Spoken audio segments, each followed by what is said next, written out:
मकड़ी का एहसान, चीन की लोक कथा। सभी देशों में लोक कथाएं पढ़ी सुनी जाती हैं। इन लोक कथाओं का मन पर बहुत गहरा प्रभाव पड़ता है। यह कहानी चीन की लोक कथा है। आप पढ़कर ही इसका आनंद ले पाएंगे। बहुत समय पहले की बात है। चीन में ताओ नामक एक युवा किसान रहता था।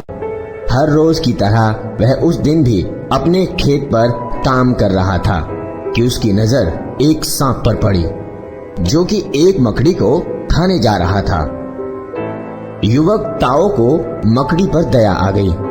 उसने दूर से ही सांप पर एक पत्थर मारा, जिससे सांप भाग खड़ा हुआ और मकड़ी की जान बच गई। मकड़ी ने एक क्षण के लिए ताओ को देखा और फिर अपना सिर झुका दिया, जैसे वह उसको धन्यवाद दे रही हो, और फिर वह घास के बीच गायब हो गई। इस घटना के कुछ दिनों बाद जब ताओ सुबह खेत पर जाने के लिए घर से निकला तो उसने देखा कि एक सुंदर लड़की खड़ी है।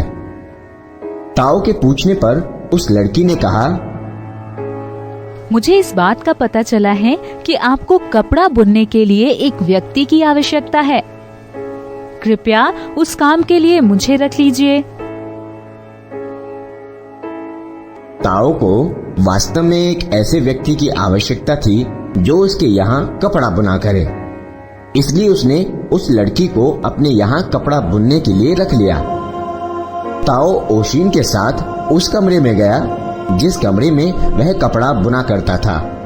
उसी दिन से ओशिन ने कपड़ा बुनना शुरू कर दिया और ताओ अपने काम में व्यस्त हो गया। उसी दिन ताओ जब खेत से लौटा और यह देखने के लिए कि ओशिन ने कितना कपड़ा बुना है, वह उस कमरे में गया तो यह देखकर आश्चर्यचकित रह गया कि ओशिन ने कई गज लंबे कपड़े के 8 टुकड़े बुन दिए हैं। 8 टुकड़े इतने बड़े थे कि उससे 8 किमोनो तैयार हो सकते हैं। किमोनो चीन में पहना जाने वाला एक ढीला ढाला वस्त्र। ताओ अच्छी तरह से जानता था कि कोई भी व्यक्ति एक दिन में इतने कपड़े नहीं बुन सकता। उसने ओशिन से पूछा, तुमने इतने कपड़े एक दिन में कैसे बुन दिए? ओशिन ने ताओ की आशा के विपरीत उत्तर दिया, आपको इस तरह का सवाल मुझसे नहीं पूछना चाहिए, और यह बात याद रखें कि जब मैं कपड़ा बुन रही हूँ तो उस समय आप कमरे में नहीं आएंगे। ओशिन की बात सुनकर उस समय ताओ चुप हो गया, लेकिन उसने मन ही मन यह फैसला कर लिया कि वह इस बात का पता लगाएगा कि ओशिन ने ऐसा क्यों कहा। एक दिन ताओ ने चुपके से कमरे के पीछे वाली खिड़की से झांक कर देखा तो उसे अपनी आंखों पर विश्वास न हुआ। कमरे में लड़की की जगह पर एक बहुत बड़ी मकड़ी थी, जो अपनी 8 टांगों से तेजी से कपड़ा बुन रही थी। धागे की जगह पर मकड़ी उस तार का उपयोग कर रही थी जो उसके मुंह से निकल रहा था। ताओ ने उसे जब ध्यान से देखा तो यह वही मकड़ी थी जिसे उसने सांप से बचाया था। अब वह सारा रहस्य समझ गया। उसे यह अनुभव हुआ कि मकड़ी उसकी सहायता करके उसके एहसान का बदला चुकाना चाहती है। वह सांप जिससे उसने मकड़ी को बचाया था, एक दिन किसी ओर से आकर रुई के उस गट्ठर में घुस गया, जिसका पता ताओ को ना चल सका। वह कभी यह सोच भी नहीं सकता था कि कोई सांप उसके गट्ठर में घुस जाएगा। जब उसकी थकान दूर हो गई तो रुई के गट्ठर को कंधे पर रखकर वह घर की तरफ चल पड़ा। घर पहुंचकर उसने रुई का गट्ठर उसी कमरे में रख दिया जिसमें ओशिन कपड़ा बुनती थी। ओशिन ने बहुत सी रुई देखी तो वह बहुत खुश हुई और कपड़ा बुनने के लिए कमरे में चली गई। जैसे ही वह कमरे में गई, उसने अपना रूप बदल लिया और तेजी से रुई खाने लगी।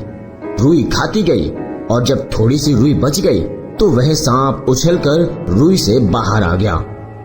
सांप ने क्रोध से अपना मुंह खोला और मकड़ी की तरफ झपटा। मकड़ी अपनी जान बचाने के लिए पीछे वाली खिड़की से कूदकर कमरे के बाहर आ गई। सांप भी उसके पीछे पीछे भागने लगा। मकड़ी बहुत तेज भागना चाहती थी, परंतु उस समय उसने बहुत ढेर सारी रुई खा रखी थी। जिससे वह भाग नहीं पा रही थी। कुछ क्षणों में ही सांप मकड़ी के पास पहुंच गया और मकड़ी को खाने के लिए अपना मुंह खोला।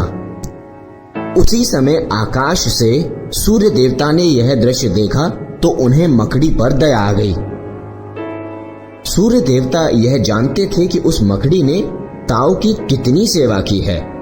वे अपनी एक किरण के साथ पृथ्वी पर आए और सांप के खाने से पहले ही तेजी से मकड़ी को उठाकर आसमान में ले गए। मकड़ी सूर्य देवता की बहुत एहसानमंद थी। उन्होंने उसे सांप से बचाया था। आज भी चीनवासी बादल को रुई की भांति नरम और सफेद मानते हैं और बादल तथा मकड़ी को कोमो नाम से पुकारते हैं।